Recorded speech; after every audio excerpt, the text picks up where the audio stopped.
Well, hello everyone, and welcome to Pragmach. Today I wanted to discuss a product that is between two worlds, and that is the new Valve Steam Deck. It is a new handheld gaming console, or handheld PC, depending on your perspective, and it seems that Valve might just want to get portable gamers and PC gamers interested in this device. And when you look at the screen surrounded by all those controls, it does look like there's a world of possibilities ahead. And it leaves game enthusiasts asking themselves two questions. The first, do I need to pre-order the Steam Deck? And the second, is it going to be successful, and is it going to deliver on that ever-elusive dream, that promise to bring PC gaming to your pocket, let's say to your backpack, and deliver an awesome portable experience? Well, seeing how the device isn't out until December 2021, let's see what information we have and try and figure those points out together. Before we can determine success or value, let's have a look at the hardware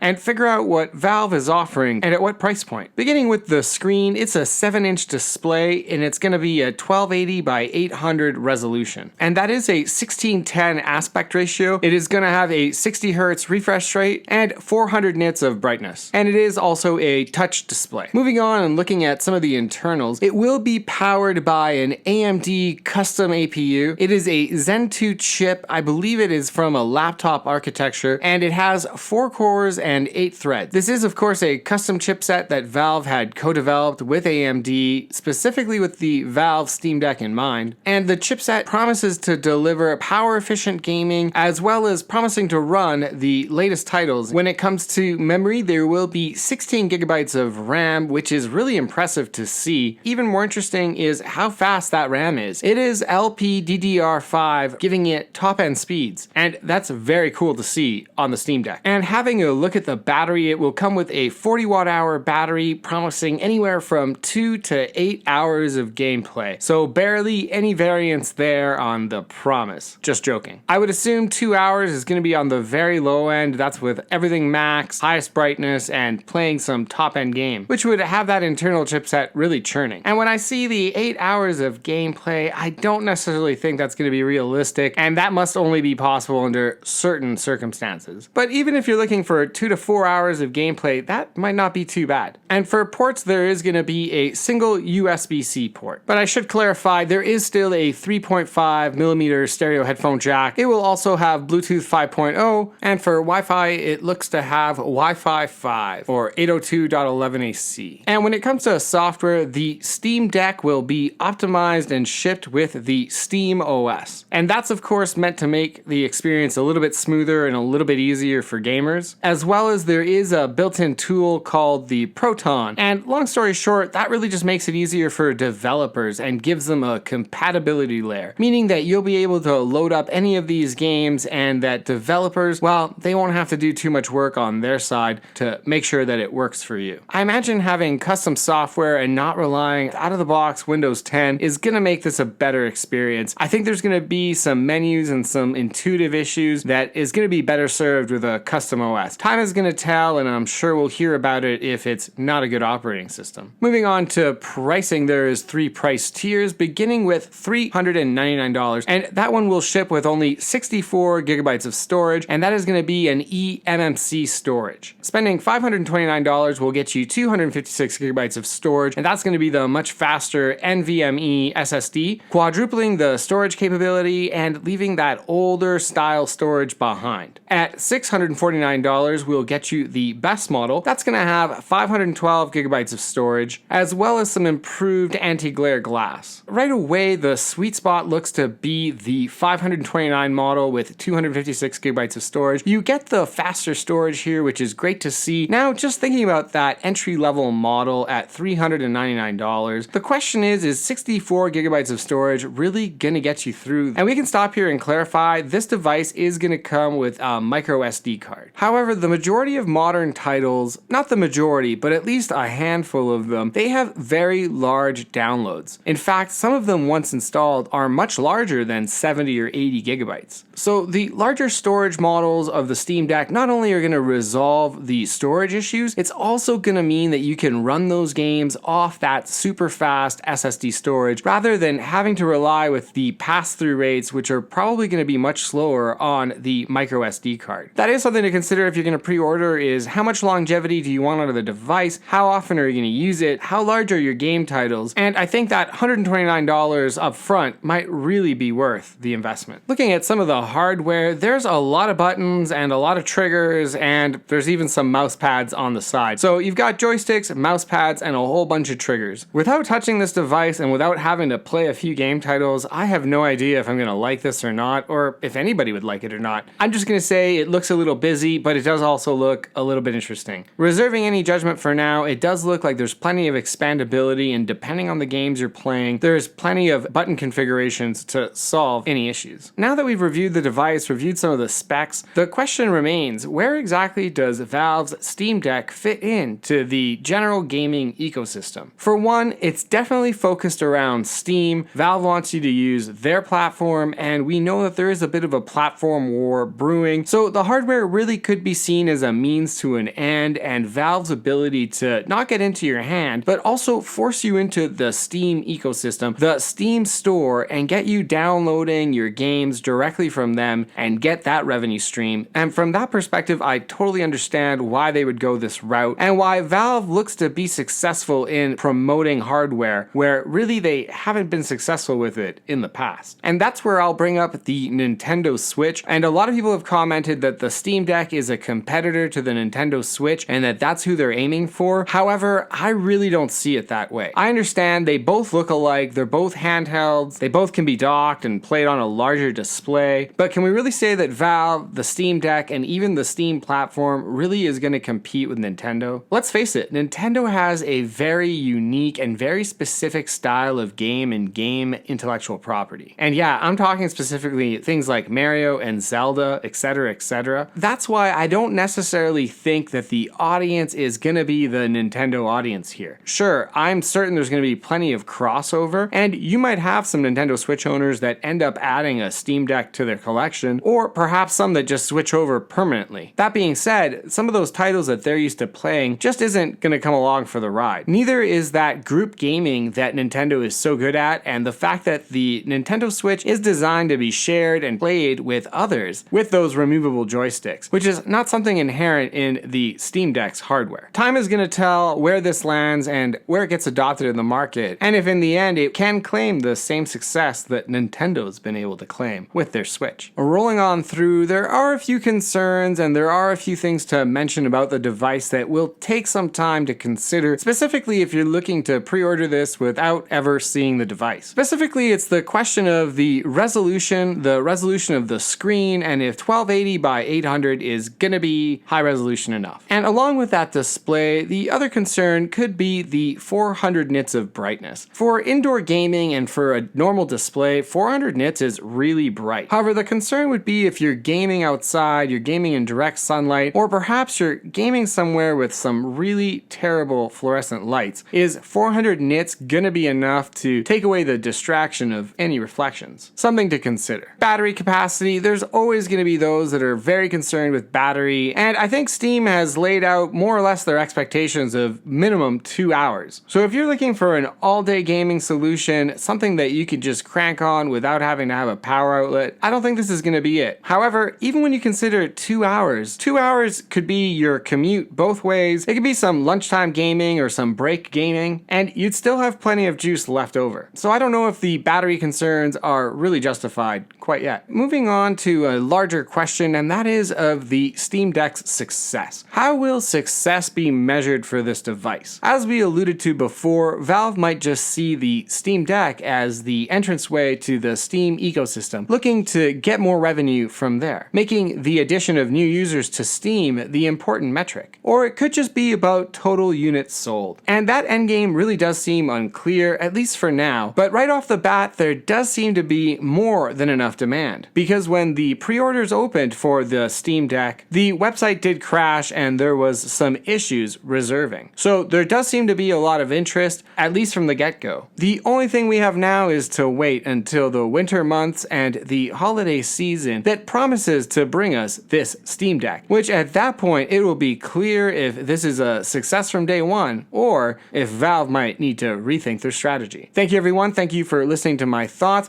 and let me know yours. What do you think about the pricing scheme, and which configuration would you spend the money on? Would you get the cheapest one just to test the waters, or do you just go to the very high end because you want that anti-glare glass? Let me know your thoughts in the comment section below. And if you like the video, give it a like, and if you've been liking a few videos, consider joining the channel because you might like the next video as well. As always, thank you from Pragmach.